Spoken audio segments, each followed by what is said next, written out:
আজকে ভোলা মাছ রান্না করব, আর শিং মাছ আর শাক। ডালও করতে হবে মনে হচ্ছে, দেখি কি করি।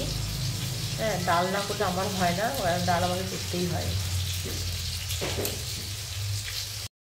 Hello everyone, good morning. তোমাদের সকলকে স্বাগত মনিকা ডেইলি ব্লগে। তোমরা ব্লগটি দেখতে থাকো, আশা করি তোমাদের খুব ভালো লাগবে। সকাল থেকে তো কাজকর্ম সমস্ত কিছু সেরে এখন রান্নাঘরে এসেছি রান্না করতে। এখন এইরকম শাক বাছছি, মেথি শাক। আর এখানে এরকম বেঁতে শাকও নিয়ে এসছে। বেঁতে শাকটা আজকে রান্না করবো না, কারণ আমার এমনিতেই রান্না করতে অনেকটা দেরি হয়ে যায়। একা হাতে সমস্ত কাজকর্ম করে তারপরে সবজি কেটে রান্না করতে গেলে না আমার অনেকটা বেলা হয়ে যায়। হ্যাঁ, তাই জন্য আজকে 2 রকম শাক করবো না, শুধু মেথি শাকটাই করবো। তোমরা দেখতে থাকো। এই দেখো, এখানে 2 আটি মেথি শাক নিয়ে এসছে। ও এটা বেঁতে শাক, এটা বেঁতে শাক। এটা আজকে রান্না করবো না।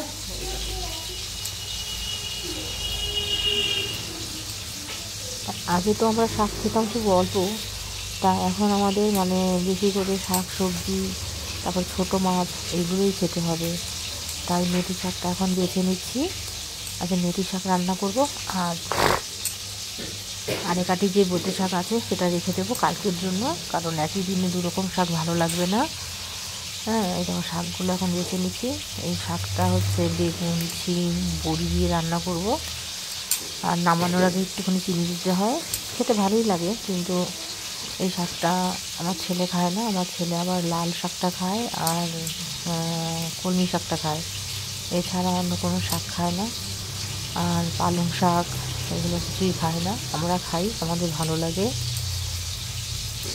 আর তোমরা তো দেখছোই অনেক দিন ধরে আমাদের মানে রেগুলার শিং মাছ নিয়ে আসে বাজার থেকে জ্যান্ত। ওই শিং মাছটা মানে আমরা রান্না করি, মানে শুধু মানে আমাদের বাড়ির মানে যে তার জন্য আমরা এমনি চলে এসছে। দেখেছো আমার পাকা বুড়ো, এটা হচ্ছে আমার পাকা বুড়ো। আমাকে বীজ দাও, ওইগুলো এটা হচ্ছে কিউট বেবি। ও বীজ দাও আমাকে ওটা।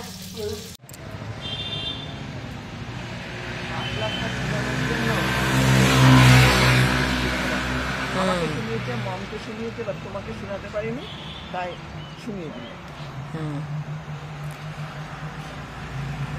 এই দেখো, এই গাছটায় এত সুন্দর ফুল ফুটেছে, মানে কালারটা মানে ওই সবুজ সবুজ কালার তো, মানে সাদা সাদা।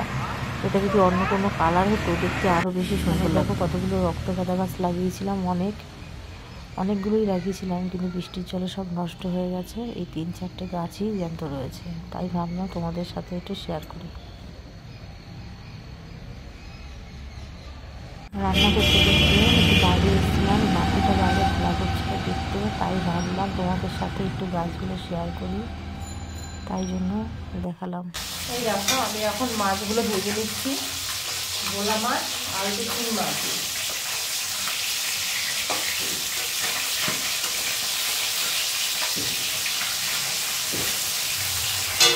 এবং এখানে ভোলা মাছ, এগুলো পোয়া ভোলা, আর এখানে এরকম শিং মাছ।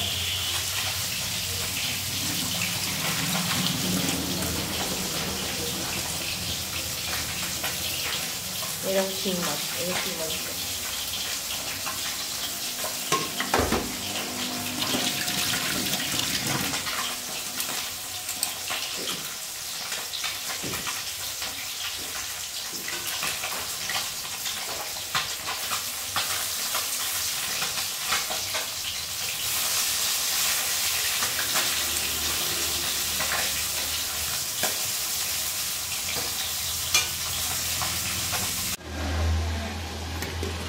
হাতে কি গ্লাভস বুড়ো?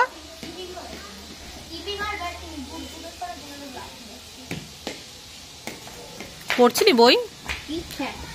কি ম্যাডাম এসেছিল না মা পড়ালো? ম্যাডাম এসেছিল। দাদা তো তোর কথা বলছিল কখন থেকে। দাদা এই মতো মদনপুরে গেল, একটু এখনই চলে আসবে, বেশিক্ষণ থাকবে না, একটু দরকারে গেছে। না, স্কুটি নিয়ে যায়নি তো।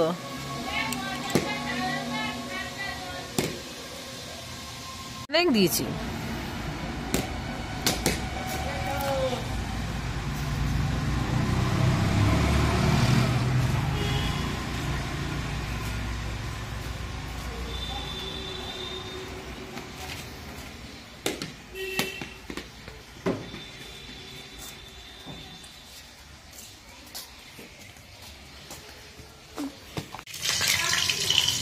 দেখ কোথায় গেল।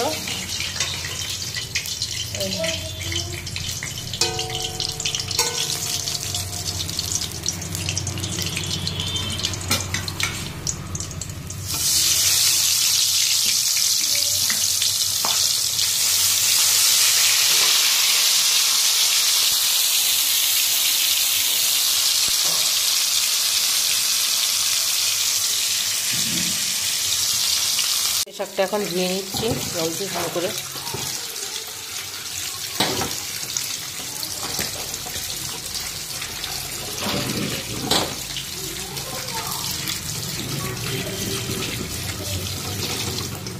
এখানে শিং মাছগুলো ভেজে নিচ্ছি। দেখো এখনো শাক ধুয়েছি কিন্তু কাটা হয়নি। কখন যে এখানে ভোলা মাছগুলো, এগুলো পোয়া ভোলা, এই ভোলা মাছগুলো একটু দাম বেশি আবার। দেখো কখন যে কি করবো বুঝতে পারছি না।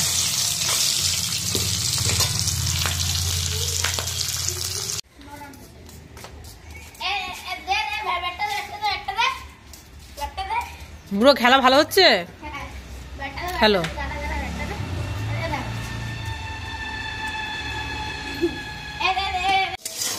দেখো শিং মাছটা আলু আর পেঁপে দিয়ে রান্না করবো, তাই দেখো আলু আর পেঁপেটা ভেজে নিচ্ছি। আর আজকে ভাবছি অল্প একটু মশলা তো, তাই শিল নোড়াই করবো। মিক্সচার মেশিনে অল্প হলে না হতে যায় না, একটু গোটা গোটা থেকে যায়। ভোলা মাছটা সর্ষে বাটা দিয়ে রান্না করছি, নামানোর আগে ধনে পাতা দিয়ে দেবো। আর ওইদিকে মুসুর ডালও বসিয়েছি, আর এখানে চাল ধুয়ে রেখে দিয়েছি, ভাতটা পরে বসাবো লাস্টে। ভোলা মাছটা রান্না করা হয়ে গেছে, নামানোর আগে ধনে পাতা দিয়ে নামিয়ে নিয়েছি।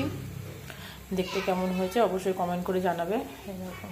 আমাদের ঘর থেকে রাত্রিবেলায় এই চাঁদটা দেখা যাচ্ছিল, তাই ভাবলাম যে তোমাদের একটু দেখাই কি সুন্দর। রাত্রিবেলায় ভাত বসিয়েছি, আর এখানে রুটি তরকারি বানাবো, তাই এখানে গাজর আলু আর পেঁপে কেটে নিয়েছি।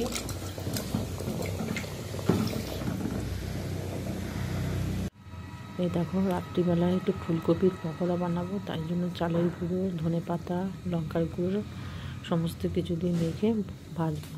এরকম রাত্রিবেলা আটাও মেখে নিয়েছি, রুটি বানাবো। এখানে গরম ভাতও হয়ে গেছে। দেখো পকোড়া বানানোর জন্য সমস্ত কিছু দিয়ে মেখে নিয়েছি। আমাদের যদি ভিডিওটা ভালো লাগে তাহলে like, comment, share and subscribe করে দিও। দেখা হচ্ছে নতুন একটা ব্লগের সাথে। টাটা।